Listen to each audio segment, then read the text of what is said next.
All right, guys, we are back. Just finished a chipping lesson with Jonathan here. Did some really good stuff today. We worked on it pretty hard, and we just want to go over a few things that we did for him and helped him. Being that this is his strong point, I didn't want to change too much. Instead, I wanted to kind of open the door to different options for him. So some of those options we talked about mostly came from the setup.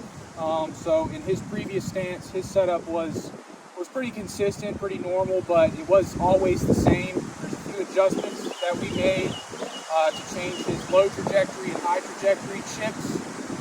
So we got into that stance. And then another thing that we really worked on was the tempo of his swing. So Jonathan, tell us a little bit about what your tempo used to be and where your tempo was and what it is now and where you're getting your tempo from. Essentially, before I was pretty much just low back and just kind of shooting forward, just trying to make sure I make good contact and get a good chip out of it.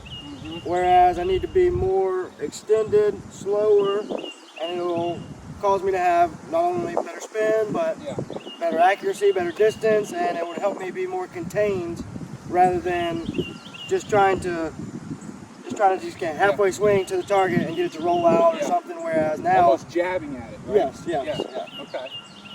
So instead of kind of using speed to change his chip, we instead try to use the distance of his swing to change his chip. So one thing we hammered in was no matter what speed or what distance you're going to swing at, the speed is always the same. So it's always one speed, it's always consistent.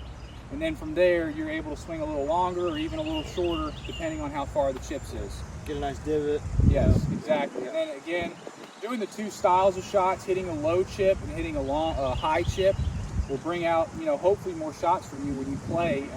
Being that chipping is your best part, maybe you'll be able to kind of, somehow increase that, make that better. And then another thing that we talked about too is making sure that no matter what he does,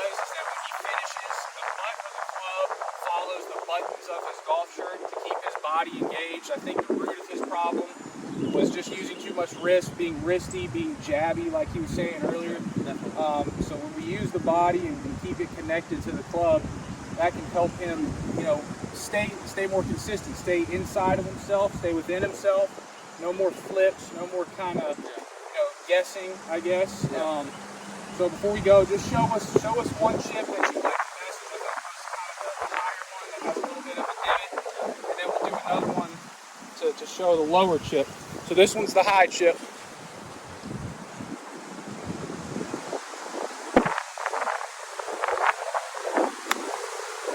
Okay, good. Great. Nice shot. All right, now show us one that's a little lower.